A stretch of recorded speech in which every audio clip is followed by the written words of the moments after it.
Olá, tudo bem? Vamos começar mais um estudo do Céu e Inferno, Espíritos Felizes. Agora, Anthony Cousteau. Vamos ver o que a gente aprende com a história de Anthony Cousteau. Se você não viu os estudos anteriores, tem um cardzinho aqui em cima em que você pode acessar. Não só os Espíritos Felizes, mas também os outros casos todos do Céu e Inferno e outras matérias, o Conversando sobre o Evangelho, outros materiais de estudo do Espiritismo. Vamos partilhar aqui a nossa tela, lembrando que Anthony Cousteau é um espírito, não é?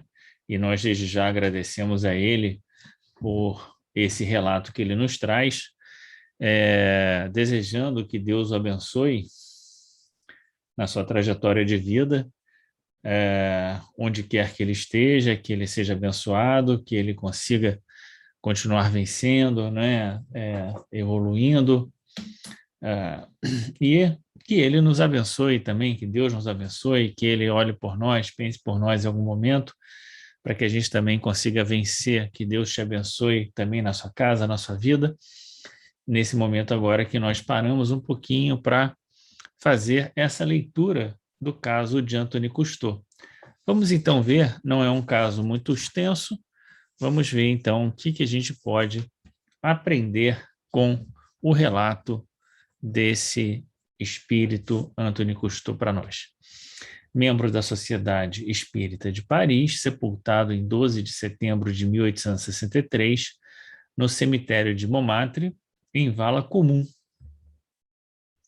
Era o homem de coração que o Espiritismo reconduziu a Deus. Completa, sincera e profunda era a sua fé em Deus.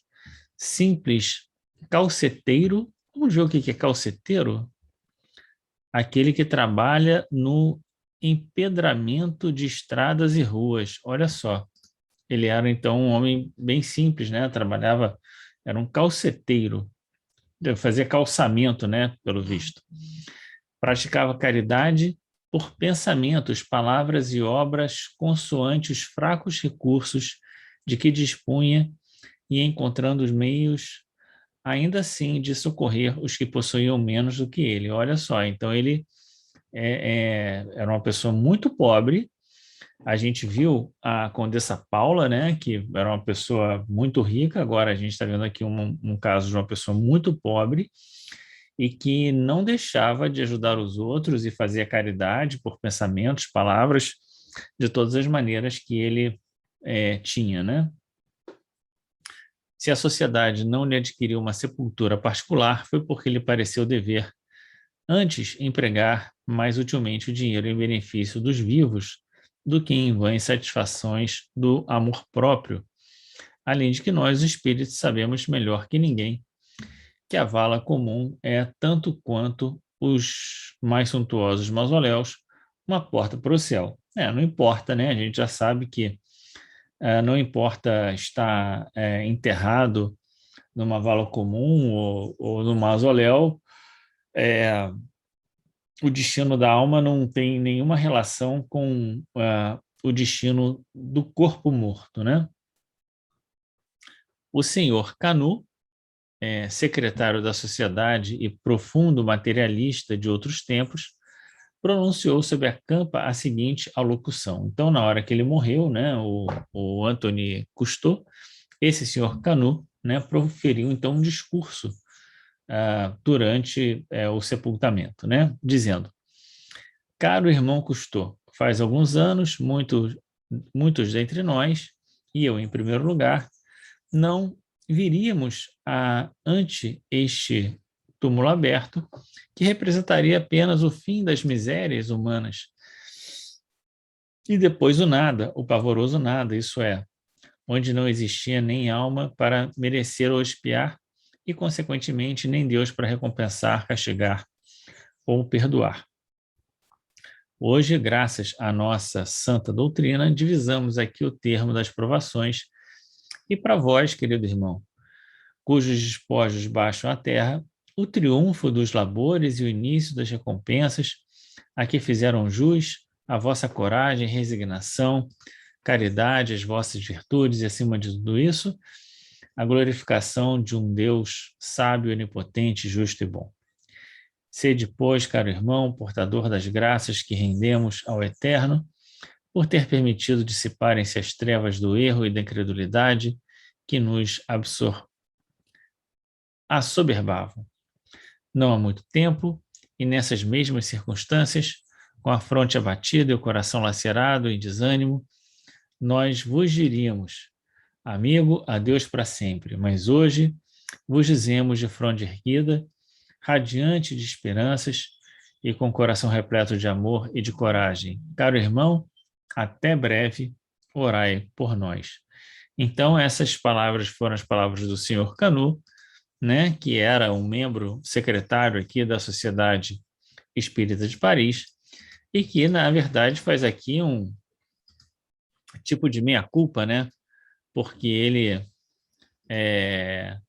ao mesmo tempo que diz aqui um até breve, né, e faz aqui elogios para o Antônio Cousteau, ao mesmo tempo ele diz, né, que ele não acreditava na vida após a morte, acreditava que tudo ia terminar, né, com a morte do corpo, que depois viria o nada, e ele faz então esse meia-culpa, vamos dizer assim. Mas ressalta aqui as qualidades que a gente já imaginava o Antônio Cousteau ser portador por conta da sua posição aqui como espírito feliz. Um dos médiuns da sociedade obteve ali mesmo, sobre a sepultura, ainda meio aberta, a seguinte comunicação ouvida por todos os assistentes, coveiros inclusive, de cabeça descoberta e com profunda emoção. Era de fato um espetáculo novo e surpreendente, esse de ouvir palavras de um morto recolhidas no seio do próprio túmulo. Então, uma coisa aqui extraordinária, uma comunicação do espírito na hora que ele está sendo enterrado. Isso realmente a gente não viu casos assim até agora, né? Vamos ver então o que o Antônio Cousteau falou na hora que estava sendo sepultado o seu corpo. Obrigado, amigos, obrigado. O que é incrível nesse caso é que ele já estava, ele não apenas estava desprendido do corpo, mas em condições de dar uma mensagem espiritual. Vamos ver aqui. O meu túmulo ainda nem mesmo de todo é fechado, mas, passando um segundo, a terra cobrirá os meus despojos. Vós sabeis, no entanto, que minha alma não será sepultada nesse pó, antes pairará no espaço a fim de subir até Deus. E como consola poder-se dizer a respeito da dissolução do invólucro. Eu não morri, vivo a verdadeira vida, a vida eterna. O enterro do pobre não tem grandes cortejos, nem orgulhosas manifestações se abriram da sua campa. Em compensação, acreditai-me, imensa multidão aqui não falta, e bons espíritos acompanharam convosco e com essas mulheres piedosas o corpo que aí jaz estendido. Ao menos todos vós tendes fé e amais o bom Deus. Certamente não morremos só porque o nosso corpo se esfacela, esposa amada. Ademais, eu estarei sempre ao teu lado para te consolar, para te ajudar a suportar as provações. Rude ser-te-á a vida, mas repleto o coração com as ideias da eternidade e do amor de Deus, como serão efêmeros os teus sofrimentos. Parentes que rodeais a minha amantíssima companheira, amai-a, respeitai-a, sede para ela como irmãos. Não vos esqueçais nunca da assistência que mutuamente vos deveis na terra, se é que pretendeis penetrar a morada do Senhor. Aqui ele faz uma advertência dura, né? Ele está falando, né? Tudo bem, que ele está bem, que tem ali uma multidão no mundo espiritual junto a ele, os bons espíritos, que ele vai, né, falando diretamente para a esposa, e tudo mais, né? Dizendo para ela, advertindo para ela, né? Que rude ainda lhe será a vida, né? Então ele já mal chegou no mundo espiritual, já conseguiu ter esse tipo de informação, né? Mas vai dar aqui uma advertência, né? Parente que rodeais a minha amantíssima companheira, amai-a, respeitai-a, sede para ela como irmãos, não vos esqueçais da assistência que mutuamente deveis na terra, se é que pretendeis penetrar a morada do Senhor. Se não tiver interessado em penetrar a morada do Senhor, não precisa, né? Mas aqueles que buscam penetrar a morada do Senhor não podem esquecer de prestar mútua assistência uns aos outros, né? Quanto a vós, espíritas, irmãos, amigos, obrigado por terdes vindo a esta morada de pó e lama a dizer-me adeus. Mas sabeis, e sabei muito bem, vós, que minha alma imortal vive e que algumas vezes vos virá pedir preces que jamais lhe recusareis para auxiliá-la na sua via magnífica que lhe descortinastes na vida terrena. A vós, todos que aqui estáis, adeus. Nós nos podemos rever noutro lugar que não sobre esse túmulo. As almas me chamam a conferenciar a Deus. Orai pelos que sofrem e até outra vista. Então é muito impressionante, não dava mesmo para ser uma mensagem muito diferente dessa que ele dá, falando brevemente, né? Apenas trazendo informações bastante simples, falando que ele está bem no mundo espiritual, né? E aqui dando ali uma outra advertência e terminando aqui de forma curiosa, né? Dizendo, olha, tem muita gente aqui me chamando para a gente conversar, né? A gente não consegue imaginar exatamente que conversa seria essa, né? Mas aí ele diz que agora não dava mais para continuar, então se despede e depois de 3 dias ele é evocado e vai dar uma outra mensagem. Vamos ver o que ele vai dizer nessa outra mensagem. 3 dias depois, evocado num grupo particular, o espírito custou assim se exprimiu por intermédio do outro médium. A morte é a vida. Não faço mais que repetir o que já disseram, mas para vós não há outra expressão senão essa, a despeito do que afirmam os materialistas, os que preferem ficar cegos. Ó meus amigos, que belo espetáculo sobre a terra, o de ver tremular os estandartes do espiritismo. Ciência profunda, imensa, da qual apenas soletrais as primeiras palavras, e que de luzes leva aos homens de boa vontade, aos que, libertando-se das terríveis cadeias do orgulho, altamente proclamam a sua crença em Deus.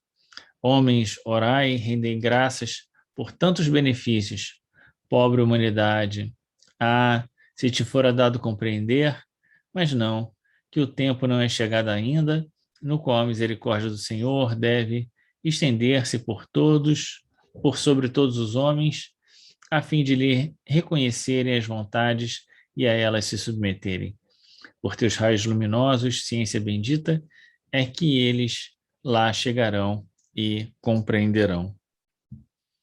Ao teu calor benéfico aquecerão os corações, tonificando-os no fogo divino, portador de consolações como de fé. Aos teus raios vivificantes, o mestre e o operário virão a confundir-se, identificar-se, compenetrados dessa caridade fraterna preconizada pelo divino Messias. Ó, meus irmãos, pensai na felicidade imensa que possuís como primeiros iniciados na obra da regeneração. Honra vos seja feita, prossegui e um dia, como eu, vendo a pátria dos espíritos, exclamareis: a morte é a vida. Ou antes, um sonho, espécie de pesadelo que dura o espaço de 1 minuto e do qual despertamos para nos vermos rodeados de amigos que nos felicitam ditosos por nos abraçarem, Então, depois de ele falar da questão da doutrina e tal, ele vai aqui entrar numa parte que nos interessa mais a miúde, né? Assim como normalmente essas mensagens aqui do Céu e Inferno, que vão perguntar, bom, o que você viu aí do outro lado, como foi seu desprendimento, né?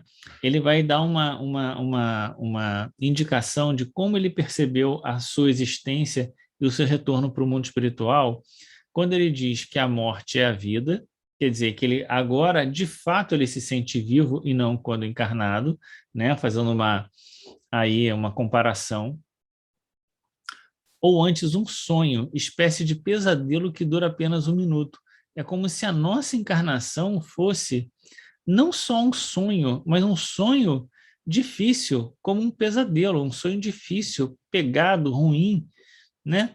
Mas que dura apenas 1 minuto, do qual despertamos para nos vermos rodeados de amigos. Portanto, ele já tinha mais amigos do lado de lá do que do lado de cá, né? É importante a gente pensar isso, porque eu vou deixar até aqui o card da conversa sobre o honrar vosso pai e vossa mãe, que tem a passagem sobre a parentela material e espiritual, e nesse comentário da parentela, a gente tem a ideia de que a nossa família espiritual não necessariamente é a família encarnada, né? E olha que agora, desencarnado, ele está se referindo como se ele tivesse encontrado os amigos lá e não necessariamente encontrado os amigos aqui, né?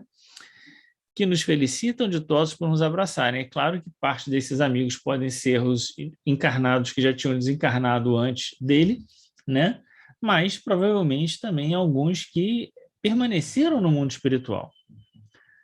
Tão grande foi a minha aventura que eu não podia compreender que Deus me destinasse tantas graças relativamente ao pouco que fiz.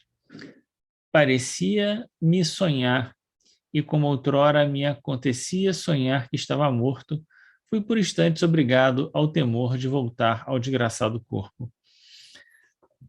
Então aqui ele não intencionalmente está falando um pouco da passagem dele, né? Que ele se deslumbra e pensa, bom, será que eu morri? Agora eu vou ter que voltar para o meu corpo? E aí, por algum instante, ele fica nessa hesitação de lá e cá, né? E ele vai dizer, muito não tardou, porém, que me desse contas da realidade e rendesse graças a Deus. Eu bendizia o mestre que também soube incutir-me os deveres de homem que crê na vida futura. Sim, eu o bendizia, agradecia-lhe, porquanto o livro dos Espíritos despertara-me na alma os elos de amor ao meu Criador. Obrigado, bons amigos, que me atraístes para junto de vós. Participai aos nossos irmãos, que estou muitas vezes com o nosso amigo Sanson. Até outra vista e coragem, porque o triunfo vos espera. Vou botar aqui também a mensagenzinha do Sanson, né? Que tem uma mensagem do Sanson. Agora, eu acho que tem uma mensagem do Sanson como espírito feliz. Vou dar uma só checada aqui. É logo a primeira, né? Do Sanson, que desencarnou antes dele, então, e ele já estava lá, já tinha encontrado com Sanson, então, no mundo espiritual. Até outra vista e coragem, porque o triunfo vos espera. Felizes os que houverem tomado parte do combate. Bacana, né? E sempre muito otimista, no sentido de dizer a todos, né? Olha, continuem nesse combate que vocês triunfarão e mais tarde estaremos todos juntos, né? Muito bacana isso. Daí por diante, o senhor Cousteau manifestou-se constantemente na sociedade e em outras reuniões, dando sempre provas dessa elevação de pensamentos que caracteriza os espíritos adiantados.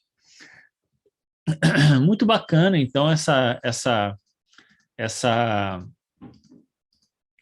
mensagem do Anthony Cousteau, trazendo para cá, né, para nós, essa realidade que ele essa hesitação, né, de estar de um lado, de outro, de se manifestar na hora do seu próprio enterro, e mais uma vez, né, trazer essa ideia de que as realidades do mundo espiritual são muito diferentes da realidade do mundo nosso, né? Ele não chega a dizer isso, mas mais uma vez ele não se refere a nada do mundo espiritual como coisas aqui do mundo material. Também não se refere, né? Embora ele fale na primeira mensagem para a esposa que ficou encarnada e para os seus parentes que ficaram encarnados, ele não se refere, ele fala dos amigos, mas não fala de parentes, não fala da mãe, não fala do pai, que certamente já deveriam ter desencarnado, ou de outros familiares na sua mensagem, segunda mensagem, quando ele fala mais calmamente da sua chegada no mundo espiritual, não é? Ademais, ele fala como um espírito superior, não é? Tranquilo, sem um processo de culpa, sem dificuldades no seu processo de desencarnação, ali aquela hesitaçãozinha, mas nada que seja muito significativo, porque não foi nada que lhe trouxe sofrimento, foi, na verdade, uma ideia de, será que eu morri mesmo, né? E ele diz que isso passou muito rápido, né? E um último ponto que eu queria chamar a atenção é essa ideia do quanto aquela frase, né, que o meu reino não é desse mundo, faz sentido nessa mensagem do Antônio Cousteau, né? Ele vai dizer, nossa, agora eu encontrei a vida, né? O que Jesus disse o tempo inteiro para nós, né? Eu vim para que tenhas vida e vida em abundância. Então, sair dessa experiência, quase que um pesadelo na nossa, como o Antônio Cousteau retrata, né? Para uma vida verdadeira. Não que a gente vá maldizer, né? E desgostar dessa vida, a gente deve fazer, assim como ele, né? O melhor de nós, mas isso não significa, né? E viver com a alegria possível aqui, isso não significa que nós não estejamos numa condição precária, e não significa também que o mundo espiritual, a vida no mundo espiritual dos espíritos felizes, não seja infinitamente outra, mais feliz, mais liberta dos grilhões da carne do que aquela que nós vivemos agora, né? Então, façamos como o Antônio Cousteau nos fala, né? Vamos entrar no combate da vida, fazer a caridade como ele fez, sem pensar, né, sem ficar medindo muito, né, como nós vimos agora nesses estudos que temos feito do Evangelho, né, temos já falado sobre isso, para que a gente possa dar sequência para a nossa vida com paz no coração, com felicidade, com tranquilidade, não é isso? Então, vamos terminar aqui e na próxima leitura nós vamos ler o caso da senhorita Emma. É um caso bem curtinho também, a gente vai ver bem rapidinho o caso da senhorita Emma. Tá bom? Grande abraço, fica com Deus e até o próximo estudo.